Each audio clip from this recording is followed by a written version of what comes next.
And we're back here on the GSMC Baseball Podcast, bringing you our second segment, which is talking about the National League games of yesterday. Now, before we do that, I would like to ask you again to please like and follow the show.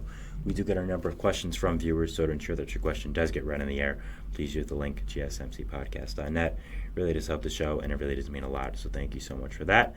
And let's get into our second segment of the show today.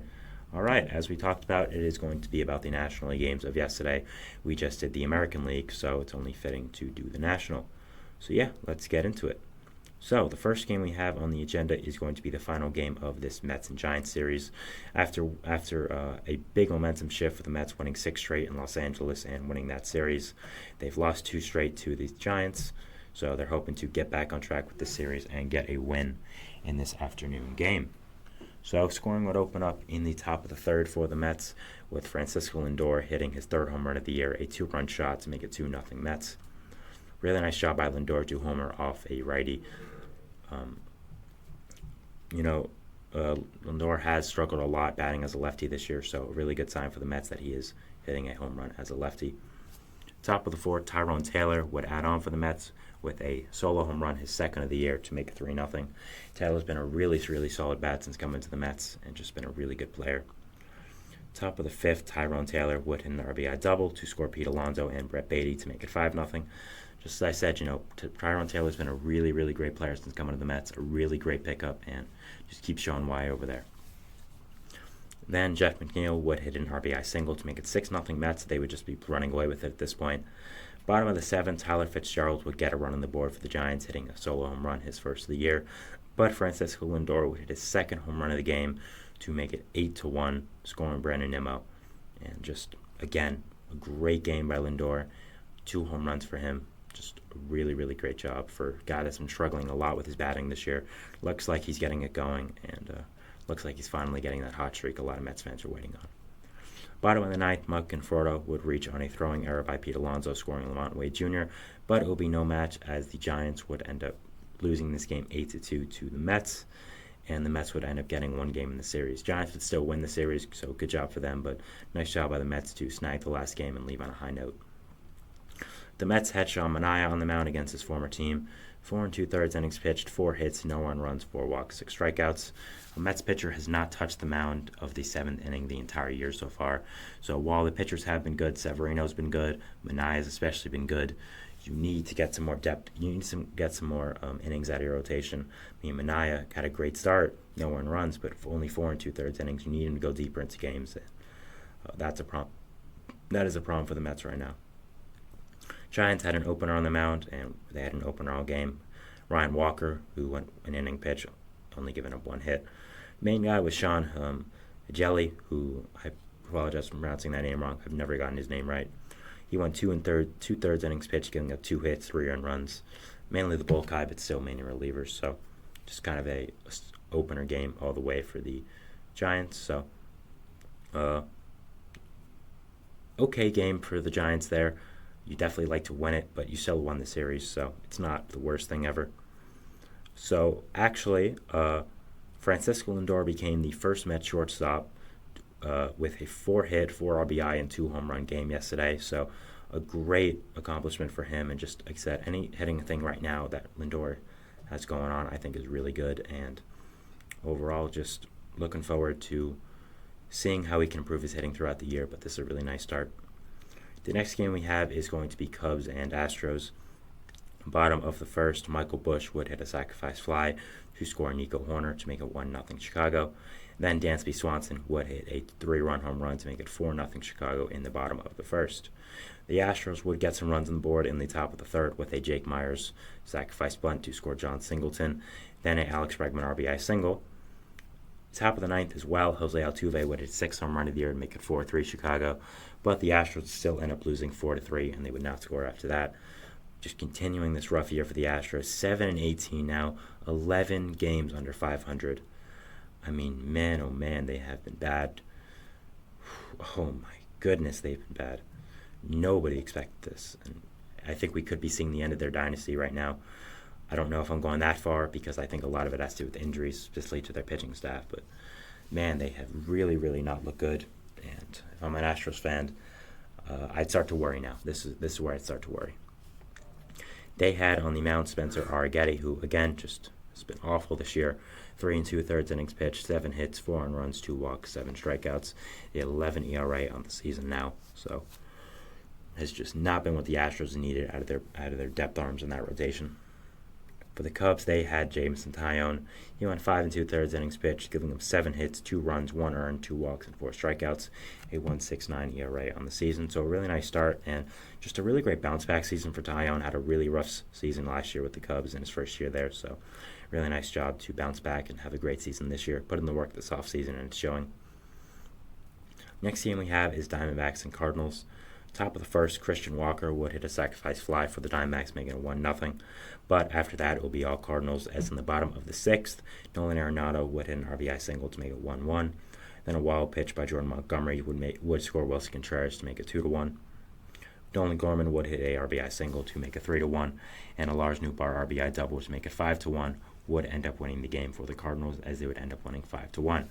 The Diamondbacks had on the mound Jordan Montgomery, making his second start as a Diamondback. This one against his former team now in St. Louis. 7 innings pitched, 7 hits, 3 earned runs, 1 walk, 4 strikeouts, 2.77 ERA in the season now. Great start by him. Nothing else to say there. Just a really solid start, and that's the Diamondbacks on him to do really good starts like that. For the Cardinals, they had on the mound Kyle Gibson. He went 6 innings pitched, giving up 5 hits, an earned run, 2 walks, and 6 strikeouts. Really solid start there. Hasn't really been that great this season, so getting a start like that out of Kyle Gibson, you better win it, and good job for the Cardinals that they did. Next game we have is going to be Phillies and Reds. Top of the first, Alec Boehm would hit an RBI single to score Trey Turner to make 1-0 in the first. Then top of the third, Alec Boehm would come in clutch again, hitting an RBI double to score Kyle Schwarber to make it 2-0. Boehm has been really, really impressive this season. Hadn't really lived up to his pedigree as a top draft prospect in the past few years, but has been really solid so far and has been really, really good. Bottom of the third, Will Benson would hit a solo home run to make it 2-1 to get some runs on the board finally for Cincinnati, but the Phillies would answer right back with a Johan Rojas RBI single to make it 3-1. Bottom of the sixth, Santiago Espinal would hit an RBI single to make it 3-3, tying up the game. Really nice job by him, scoring in Christian Encarnacion Strand and Tyler Stevenson. So just a really clutch hit by him and a really good job.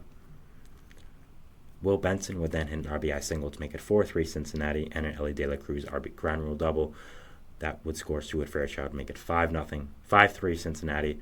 And just a really great job by this Reds offense to come back from behind and end up getting the lead for this game. Whit Merrifield with an RBI double to make it 5-4, but Santiago Espinal would answer right back with a sacrifice fly to make it 6-4. Spencer Steer would then hit a sacrifice fly himself to make it 7-4, and the Reds would end up winning this game 7-4. So really nice win by the Reds against this good Phillies team. Reds had on the mound Nick Lodolo, who was okay. I mean, not really anything too spectacular, just was okay. 5 innings pitched, 6 hits, 3 earned runs, 3 walks, 4 strikeouts, 2.12 ERA in the season so far. So really, really great start to the season for him. But the Phillies, they had on the mound Spencer Turnbull, who was phenomenal. 5 innings pitched, 3 hits, an earned run, 3 walks, and 8 strikeouts.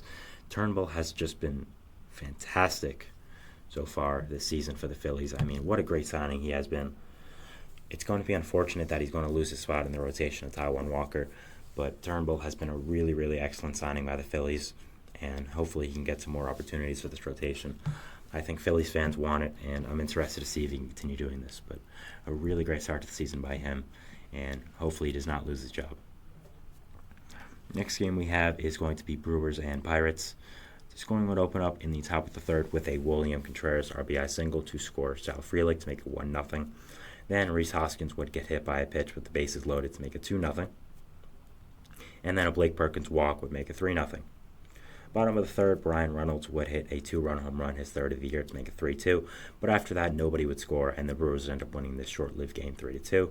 I say short-lived because it was really only exciting for the first half, and once it got past the third, nothing really went on. So for the Brewers, they had on the mound for this game Bryce Wilson, who was solid, 4 1/3 innings pitched, 3 hits, 2 earned runs, 3 walks, 3 strikeouts, 3.50 ERA in the season.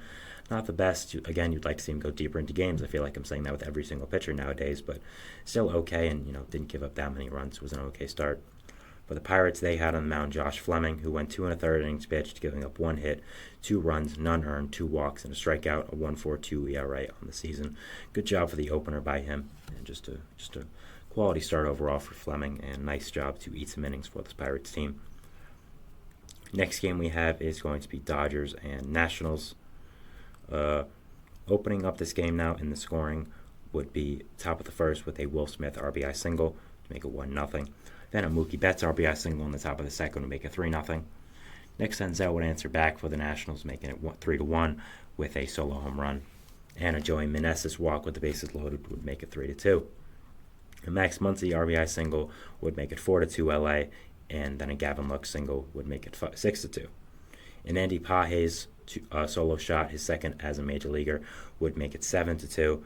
Shohei Ohtani double, his 13th already, crazy, would make it 8-2. Another Shohei Ohtani double would make it 9-2, and a Freddie Freeman RBI single would make it 11-2 Dodgers, and they would end up winning this game. Just an onslaught of runs at the end of this game for the Dodgers. Really nice job by them to beat this national scene that again has been their Achilles heel these past few weeks or so. So good job for them. They had Landon Knack on the mound since being called up now as a 3.27 ERA, and went 6 innings pitched, 3 hits, 2 earned runs, 3 walks, 5 strikeouts. I didn't expect him to be a starter. I thought he was more of a reliever kind of guy, but he's been a really quality starter so far for the Dodgers, so props to him. For the Nationals, they had Jake Irvin. He went 4 2/3, giving up 12 hits, 6 earned runs, a walk, and 3 strikeouts. So not a it was a bad start. 6 earned runs over 4 2/3, not what you want. I understand that it is the Dodgers, but at the same time, not really at all what you want to see from the Nationals, and just not a good start by Irvin. Next game we have is going to be Marlins and Braves. Scoring would open up in this game in the bottom of the first with Ronald Acuna Jr. scoring on a balk by the pitcher. Then Marcell Ozuna would hit an RBI single against his former team to make it 2-0 Atlanta. Top of the second, Jesus Sanchez would hit a solo shot, his second of the year, to make it 2-1. But Marcell Ozuna would answer right back with an RBI single to make it 3-1. Josh Bell in the top of the ninth would reach on a fielding error by Matt Olson, which would also score Luis Arias and Brian De La Cruz to tie up the game at 3. So really nice job by Miami to take advantage of this Matt Olson error and tie up the game. But in the bottom of the 10th, Michael Harris II would walk it off for the Braves as he would make it 4-3, and winning the game, of course, with that RBI double. So nice win by the Braves to beat this bad Marlins team, take advantage of that, and hit a nice walk-off to get some spirits up. They had on the mound Reynaldo Lopez, who again was incredible. 7 innings pitched, 3 hits, an earned run, 2 walks, 6 strikeouts. I'll give him credit. This experiment of turning him into a starter has really, really worked out, and he has been absolutely phenomenal since coming to the Braves. For the Marlins, they had Sixto Sanchez on the mound as the opener. 2 2/3 innings pitched, 5 hits, 3 earned runs, a walk, and 3 strikeouts. Not really what you want at all, but Sixto's not really a starter anymore, not really a guy that comes in at the start, so I'm not going to blame him too much. It was mainly just the bulk guy, but really didn't perform there as well, but hopefully he can perform better in the future. Final game we have here is going to be Padres and Rockies. In the top of the first, Ha-Sung Kim would hit an RBI double to score Xander Bogaerts and Fernando Tatis Jr. to make it 2-0 San Diego. And a Jackson Merrill sacrifice fly would make it 3-0 San Diego. And a Yuki Rodriguez RBI single would make it 4-0 San Diego. And then in the top of the sixth, Jackson Merrill RBI grounder would make it 5-0 San Diego. So really nice job by this offense to start the game like that and just really, really score. In the bottom of the sixth, Ryan McMahon would hit a solo shot to make it 5-1, and Elias Diaz would do the same to make it 5-2 in the bottom of the eighth. But there'll be no match as the Padres would still end up winning this game 5-2. They had the knuckleballer Matt Waldron on the mound, who went 6 innings pitched, giving him 4 hits, an earned run, 3 walks, and 5 strikeouts. Really solid start to the season so far. Hopefully he can bring the knuckleball back to baseball. I think that'll be really, really exciting and just really, really fun. The Rockies had Ty Black on the mound, who went 5 innings pitched, 5 hits allowed, 4 runs, 2 walks, no strikeouts, no home runs. And that start for him in Colorado against an offense like the Padres, I feel like that's the best you're going to get. So, not really complaining. That will be it for our segment 2 today, talking about the National League games of yesterday. Going into our third segment, we will be talking about the Cody Bellinger injury for the Chicago Cubs and the impact that is going to have on the team and just overall. So, yeah. be talking about that, and we'll see you after that. So thanks, and bye.